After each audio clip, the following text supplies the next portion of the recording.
Let me tell you guys something. A unique premise for an indie game is what sells the game to a customer. In a market that flourishes month after month, it is more than common that certain types of indie games flood it, making consumers think twice about which game they're going to buy.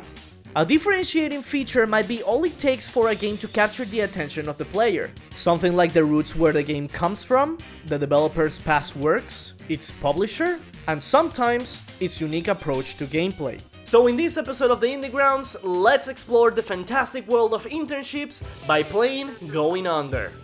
Team 17, a publisher that seems to only release games that have a gargantuan emphasis on fun, like Overcooked, Moving Out, Yooka-Laylee, and sometimes someone hands them over a batshit insane premise and they publish something like Blasphemous. All of the games that I've played that were published by them are really fun. So before diving into much complex games like Hades and Sly 2, I decided to give a chance to Going Under. Going Under is a dungeon crawling roguelike game, but the main allure this game has is its gameplay. Unlike other roguelikes in the market right now, Going Under is a full 3D game with camera controls and everything. But most amazingly is the fact that the combat is Zelda inspired. Everything is here, picking up weapons from the ground that have a certain amount of durability, C targeting, and dodges. All the basic components from Zelda's universally loved combat style. The variety of weapons is staggering, all of them with different properties, so you can adhere to a specific type of weapon without any major problems. Jackie, the character you play as in this game, can hold up to 3 different items on her and switch them freely. She can be tutored by other employees and can receive a variety of different upgrades inside of the dungeons. With a bunch of different dungeons to explore, Going Under goes above and beyond in the variety department, especially since we're on an office setting. Literal cryptocurrency mines and exploitative offices are some of the things you're going to explore in these dungeons.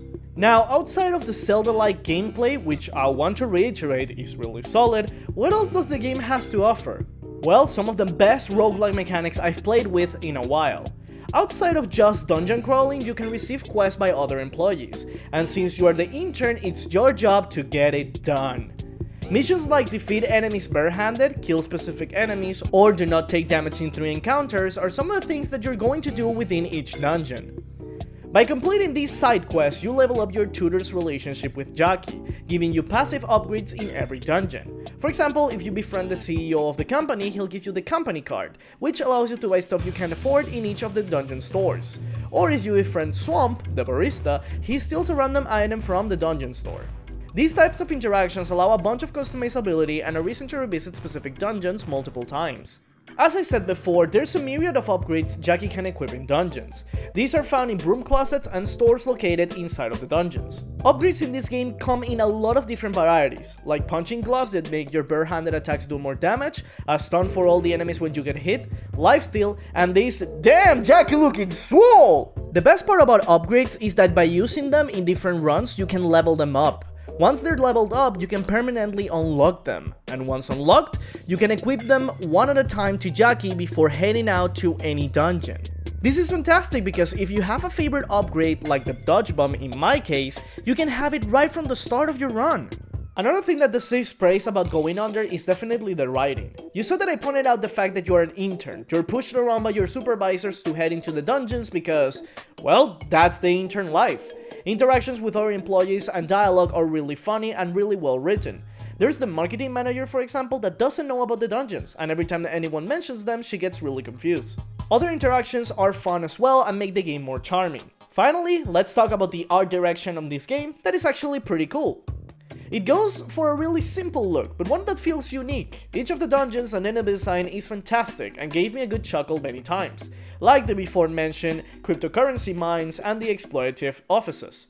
Especially the first dungeon's boss is a special highlight for me because it was the Caffeine, a supercharged caffeinated boss that is essentially me every time I have to work from 6 AM to 10 AM in a radio station. If you want to mix up your indie dose with a unique take on roguelikes, Going Under is definitely a game for you. But that's going to be all from me for today. Thank you guys for watching. If you liked the video, please hit the like button. If you want to see more of my content, consider subscribing. There's a bunch of other series that you can watch right now on the channel. You have the main series, Stefano. You have the catch-up series, where I replay games that I've played a long time ago and games that I haven't played, which is in full motion right now with the Sly series. And finally, you have the Indiegrounds, that is the series that you watched right now. That this is, I think, the 8th episode. I'm not really sure. Till then, I will see you guys pretty soon. Take care.